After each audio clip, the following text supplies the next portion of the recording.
Hello बच्चों, आज के इस वीडियो में हम लोग बात करने वाले हैं क्वांटम थ्योरी की। और क्वांटम थ्योरी के अंदर भी हम लोग बात करेंगे फोटॉन के बारे में। ठीक है कि फोटॉन है क्या और फोटॉन का हमारे इस चैप्टर के साथ क्या कनेक्शन है। ठीक है, सबसे पहले जानते हैं हम लोग फोटॉन के बारे में। देखो, फोटॉन के बारे में जिसने भी सबसे पहले बताया उस साइंटिस्ट का नाम था प्लैंक। ठीक है, प्लैंक ने कहा कि जो हमारी एनर्जी है वो भी क्वांटाइज्ड है।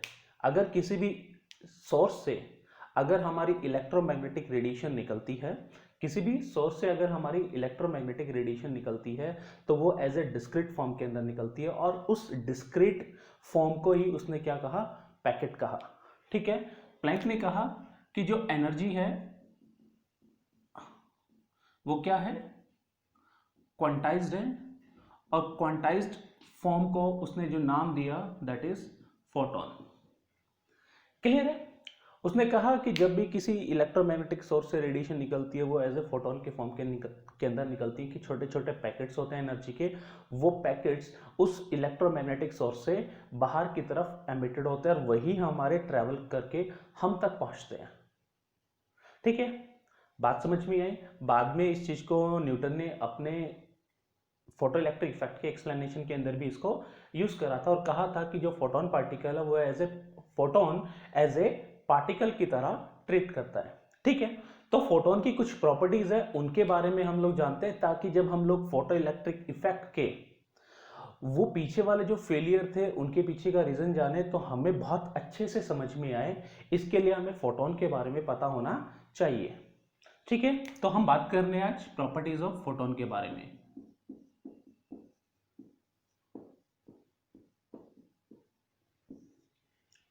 ठीक है, देखो, फोटोन के बारे में ऑलरेडी हम लोगों ने कहा कि फोटोन क्या है, एक डिस्क्रीट फॉर्म है एनर्जी का। क्या है, as a discrete form of energy. ठीक है, पहली चीज जो हम लोगों को पता होना चाहिए, ठीक है ना, जब भी किसी इलेक्ट्रोमैग्नेटिक सोर्स से ये बाहर की तरफ निकलेगी तो उसका जो स्पीड होगा वो स्पीड हम देखेंगे स्पीड ऑफ लाइट के इक्वल होगा। स्पीड किसके इक्वल होगा, स्पीड ऑफ लाइट के, यानी कि 3 × 10⁸ मीटर पर सेकेंड। अपने साथ जो एनर्जी लेके चलेगा, अपने साथ जो एनर्जी लेके चलेगा उसके लिए हम लोगों ने रिलेशन लिख रखा है E = h न्यू, जो प्लैंक्स ने दिया था। E stand for energy, H for stand Planck's constant, हमें इसका वैल्यू पता है भाई, और म्यू यहां जो है वो फ्रीक्वेंसी है। कह रहे किसी भी फोटोन की जो एनर्जी होती है वो किस पे डिपेंड करती है, हमारे फ्रीक्वेंसी के ऊपर डिपेंड करती है। अगर फ्रीक्वेंसी ज्यादा है तो उस फोटोन पार्टिकल का एनर्जी भी ज्यादा होगा। क्लियर है। अगर किसी फोटोन पार्टिकल की फ्रीक्वेंसी कम है तो एनर्जी जो फोटोन का होगा वो भी क्या होगा, कम होगा। ठीक है, बाद में हम लोगों ने इसको कन्वर्ट करके इसको वेवलेंथ के फॉर्म के अंदर भी लिख लिया, कि इसको आगे की तरफ अगर हम लोग लिखना चाहे तो E = hc/λ लिख सकते हैं, और सिंप्लीफाई करने के बाद इसको हम लोग लिख सकते थे 1240। अगर एक जीरो और लगाता हूं तो यहाँ जो वेवलेंथ है वो आर्मस्ट्रॉन्ग के अंदर आ जाएगी, और ये पूरा का पूरा जो एनर्जी है वो इलेक्ट्रॉन वोल्ट के अंदर आएगा। कुछ बुक्स के अंदर अगर आप लोगों को मिलेगा, हायर जो कॉम्पिटेटिव टाइप की बुक है उनके अंदर 1240 ये इन नैनोमीटर भी होता है इलेक्ट्रॉन वोल्ट। ठीक है बच्चों, अगर मैंने एक जीरो बढ़ा दिया तो ये आर्मस्ट्रॉन्ग हो जाएगा, और एक कम कर दिया तो ये नैनोमीटर। तो अगर हमें फोटोन का एनर्जी निकालना है, फ्रीक्वेंसी दे रखा है तो इस रिलेशन का यूज कर लेंगे, और अगर हमारे पास वेवलेंथ दे रखा है तो हम लोग इस रिलेशन का यूज करके उसका एनर्जी निकाल सकते हैं। क्लियर है, बात समझ में आई। फोटोन के बारे में कहा जाता है कि जब वो चलता है तो उसके पास क्या होती है, स्पीड होती है, उसके पास फ्रीक्वेंसी होती है, उसके पास वेवलेंथ भी होता है। ठीक है, लेकिन जब वो मीडियम चेंज करेगा, मान लेते हैं कि जो हमारा फोटोन पार्टिकल है जब वो चल रहा है एक पर्टिकुलर मीडियम के अंदर, जैसे ही उसने मीडियम चेंज करा तो हम मान के चलते हैं कि उसका जो फ्रीक्वेंसी है वो कांस्टेंट रहेगा, लेकिन उसका जो वेवलेंथ है वो चेंज होगा। अगर वेवलेंथ चेंज होगा तो उसका स्पीड भी चेंज होगा। ठीक है ना। ये चीज ध्यान में रखना कि जो फोटोन पार्टिकल है, फोटोन फ्रीक्वेंसी रिमेन्स कांस्टेंट, यानी कि उसका जो फ्रीक्वेंसी है वो बच्चों क्या रहेगा, कांस्टेंट रहेगा as it changes the medium, changes the medium. ठीक है, और क्या कह सकते हैं, but wavelength and speed changes as it changes the medium. जैसे जैसे बच्चों ये मीडियम चेंज करेगा वैसे वैसे उसका वेवलेंथ और स्पीड चेंज होगा, लेकिन फ्रीक्वेंसी उसका क्या रहेगा, सेम रहेगा। ये चीज हम लोगों ने ध्यान में रखने की बात है। ठीक है, फोटोन पार्टिकल के बारे में और क्या कहा गया कि भाई जो फोटोन पार्टिकल होता है उसका जो रेस्ट मास होता है वो क्या होता है, जीरो होता है। कि जो फोटोन पार्टिकल का जो रेस्ट मास है, photon having zero rest mass. ऐसा क्यों कहा गया कि हम लोगों ने एक रिलेशन पता है कि जो रिलेटिविटी के अंदर यूज करते हैं, m is equal to M naught upon में 1 माइनस वी स्केयर अपॉन में सी स्केयर। ये हमारे डायनामिक मास को बताता है, यानी कि बॉडी जिस वेलोसिटी से चल रही है। एक चीज आप लोगों ने ध्यान में रखना है कि हम लोगों ने अभी तक ये समझा है कि जो बॉडी का मास होता है वो कांस्टेंट होता है, लेकिन नहीं, बॉडी का वेलोसिटी जैसे जैसे चेंज होता है वैसे वैसे उसका मास भी चेंज होता है। उसी के लिए ये रिलेशन है। ठीक है, यहाँ पे जो m मास आपको नजर आ रहा है, ये m मास इस पर्टिकुलर वेलोसिटी v के ऊपर है, और ये m नॉट जो आपको नजर आ रहा है ये बच्चों रेस्ट मास है, यानी कि जब बॉडी रेस्ट के ऊपर थी। तो m naught is equal to हमारे पास बन गया m square root 1 minus V square upon में सी स्क्वायर। ये रिलेशन हम लोगों को मिलेगा रेस्ट मास निकालने के लिए। लेकिन हम लोगों को पता है कि जो वेलोसिटी होती है फोटोन का, वेलोसिटी ऑफ फोटोन अगर हम लोग देखते हैं वो c के इक्वल होता है, और c का वैल्यू जब यहाँ पुट करेंगे ना तो ये पूरा का पूरा रिलेशन यहाँ पे क्या हो जाएगा, जीरो हो जाएगा। m इंटू में जीरो, यानी कि m नॉट हम लोगों को जीरो मिल गया। यानी कि फोटोन को अगर रेस्ट पे ले आए तो उसका मास हम लोगों को क्या मिलेगा, जीरो मिलेगा। ठीक है, यानी कि एक फोटोन पार्टिकल कभी भी रेस्ट पे आ ही नहीं सकता। ठीक है, ये इस चीज को जस्टिफाई करता है। ठीक है ना, फोटोन जब भी होगा या एग्जिस्ट करेगा उसका एक वेलोसिटी होगा, और वो वेलोसिटी स्पीड ऑफ लाइट के इक्वल होगा। उस टाइम पर उसके अंदर मास होगा, उस मास को हम लोग बोलेंगे डायनामिक मास। अगर डायनामिक मास हम लोगों ने निकालना है, अगर हम लोगों ने डायनामिक मास अगर हम लोगों ने निकालना है तो हम एक आइंस्टीन का इक्वेशन यूज करेंगे, E is equal to M C square, and दूसरा प्लैंक्स का यूज करेंगे, E is equal to H nu. Clear, दोनों को अगर हम लोग कंपेयर करते हैं, इसको c बाई लेमडा भी लिख सकते हैं। अगर यहाँ से इसको फर्स्ट मान के चलें, इसको हम लोग सेकंड मान के चले और कंपेयर करें, तो M C square is equal to H C by lambda हम लोगों को मिलेगा। एक सी से एक सी को हम लोगों ने बाहर की तरफ दिखा दिया, M C is equal to H by lambda. ये m इंटू सी क्या बता रहा है, मोमेंटम को बता रहा है, यानी कि p is equal to H by lambda.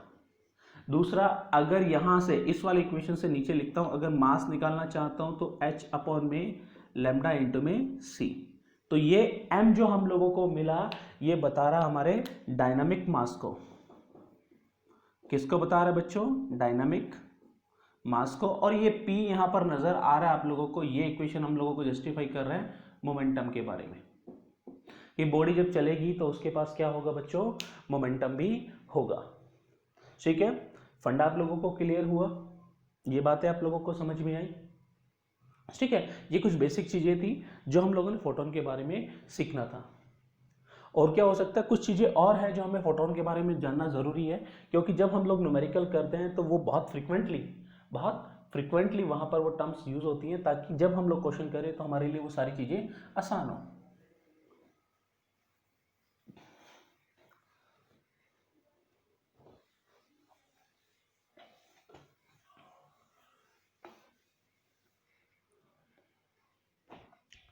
देखो बच्चों, एक टर्म आता है कि भाई इंटेंसिटी, इंटेंसिटी हम लोगों ने पहले भी डिस्कस कर रहे हैं, स्टिल हम लोग डिस्कस कर रहे हैं। इंटेंसिटी का मतलब होता है energy per unit area per unit time, ये हमारा रिलेशन होता है, ठीक है, इंटेंसिटी का। और इंटेंसिटी को हम लोग आई से डिनोट करते हैं, एनर्जी को ई से, एरिया को ए से, टाइम को टी से। बाद में हम लोग लिख सकते हैं I is equal to energy upon में टाइम, पावर अपॉन में एरिया। क्लियर है? ठीक है। इसके बाद एक टर्म आती है कि जब हम लोग किसी भी लाइट सोर्स की बात करते हैं, जब भी हम लोग किसी भी लाइट सोर्स की बात करते हैं, अगर एनर्जी को एमिट कर रहा है, यानी कि वहां से क्या निकल रहे हैं, नंबर ऑफ फोटॉन्स निकल रहे हैं बैक टू बैक। अगर हम लोगों से पूछ लिया जाए कि सर नंबर ऑफ फोटॉन्स कैसे निकालेंगे, तो उसके लिए क्या रिलेशन लिखें? देखो, मान के चलते हैं कि अगर नंबर ऑफ फोटोन हम लोगों ने निकालने पर यूनिट टाइम, क्या निकालने, number of photon per unit time अगर हम लोगों ने निकालना है, तो देखो कैसे आएगा। देखो, पावर ऑफ सोर्स क्या होगा, energy emitted per unit time. Clear है? ठीक है। अब पावर ऑफ सोर्स को मान लेते हैं हम लोग P, एनर्जी जो एमिटेड हुई वो E, और टाइम कितना लगा, T। क्लियर है बच्चों? पावर इज इक्वल टू, अब जो एनर्जी है वो बहुत सारे फोटोन का है, मतलब कि हमने अभी बोला कि जो एनर्जी रिलीज होता है वो डिस्क्रीट फॉर्म के अंदर होता है।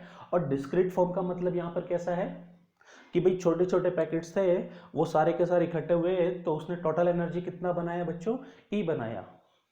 ठीक है प्यारे बच्चों, टोटल एनर्जी कितना बनाया, E बनाया। कितने फोटोन ने मिलकर बनाया, हम मान के चलने की n नंबर ऑफ फोटोन थे और हर एक का एनर्जी कितना था, EP था, अपॉन में T।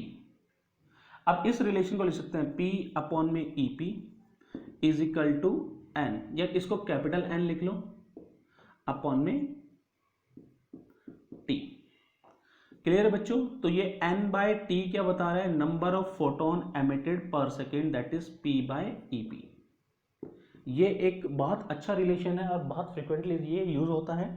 ठीक है, हमारे नीट के क्वेश्चन के अंदर, इवन IIT के क्वेश्चन के अंदर भी एज ए स्मॉल टर्म, मतलब कि जब उसको सिंप्लीफाई करते हैं तो ये बहुत फ्रिक्वेंटली वहां पर अपीयर होता है। ठीक है, तो n कैसे निकला हमारे पास, P क्या बता रहे हैं, पावर ऑफ सोर्स, अपॉन में EP क्या बता रहे हैं, एनर्जी ऑफ फोटोन। क्लियर बच्चों, बात समझ में आई? और यहां पर अगर EP का वैल्यू भी पुट करना चाहते हो तो कर सकते हैं, क्योंकि एक फोटोन की एनर्जी हमें पता है h न्यू होती है, या n is equal to P h, ये हमारे पास h था बच्चों, और ये म्यू था। ठीक है, और ये h c बाय लैम्बडा हो जाएगा। ये दोनों इक्वेशन हमारा यूज हो सकता है जब हमने number of photon per unit time निकालना हो। क्लियर है? अगर केवल नंबर ऑफ फोटोन निकालने हो, क्या निकालने हो, नंबर ऑफ फोटोन ही निकालने हो, तो हम लोग क्या करेंगे, P अपॉन में EP इंटू में T से मल्टीप्लाई कर देंगे, तो हमारे पास कैपिटल N निकल जाएगा। T इधर ले आएंगे, T इधर ले आएंगे, तो हमारे पास जो N आ जाएगा बच्चों, वो आएगा P अपॉन में EP इंटू में T। क्लियर है? तो ये नंबर ऑफ फोटोन्स दिखाने का हमारा रिलेशन हम लोगों को मिल गया कि नंबर ऑफ फोटोन्स भी चाहिए या नंबर ऑफ फोटोन पर सेकंड हम लोगों को चाहिए। इन दोनों में आप लोगों को डिफरेंस पता होना चाहिए, तभी हमारे क्वेश्चन हो पाते हैं। बहुत छोटी छोटी चीजें होती हैं, हम लोग उनको इग्नोर कर देते हैं, लेकिन हमें पता होना चाहिए। ठीक है, आगे बढ़े।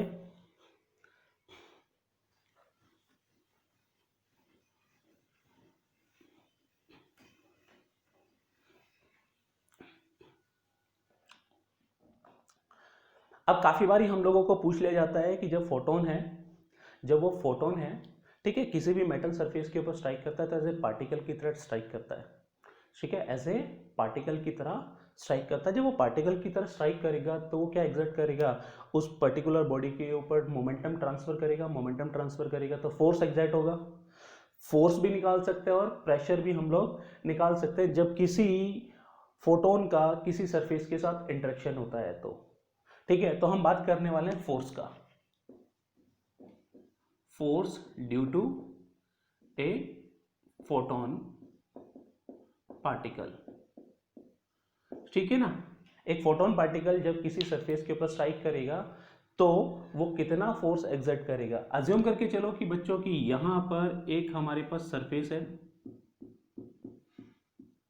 ठीक है ना। सरफेस यहां पर कैसा है, बिल्कुल अब्जॉर्बिंग सरफेस है, जिसका अब्जॉर्बिंग कोफिशिएंट कितना है 1, यानी कि जो भी रेज यहां पर इंसिडेंट करेगा, यानी कि पूरा का पूरा ऐसे ब्लैक बॉडी की तरह जो भी लाइट यहां पर इंसिडेंट करेगा वो सारी की सारी लाइट को ही क्या कर लेगा, अब्जॉर्ब कर लेगा। पीछे से एक रे चलकर रही, ठीक है ना। अब रे चलकर आ रही है, या हमारे पास हम कहें कि फोटोन चलकर आ रहा है, या सिर्फ फोटोन चलकर आ रहा है, ठीक है। इस फोटोन के पास जो मोमेंटम होगा वो होगा h/λ। क्लियर है।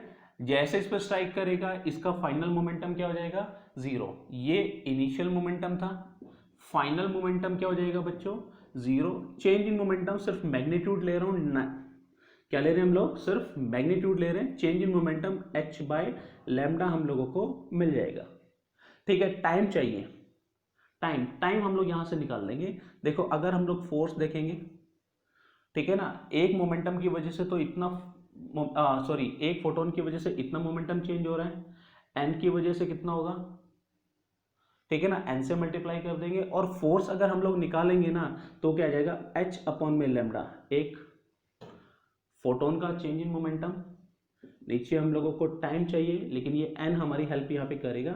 अगर हम लोग n से मल्टीप्लाई कर दे, ये n क्या बता रहा है, number of photon per unit time, यानी कि नंबर ऑफ फोटोन भी लेकर आ रहा है और नीचे टाइम भी लेकर आ रहा है, यानी कि h/λ। n का वैल्यू अब हमें पता है p/h न्यू।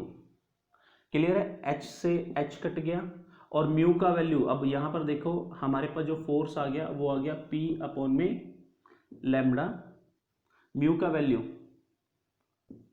c/λ रख सकते हैं, लैम्डा से लैम्डा कट गया, फोर्स यहां पर हम लोगों को मिल गया p/c।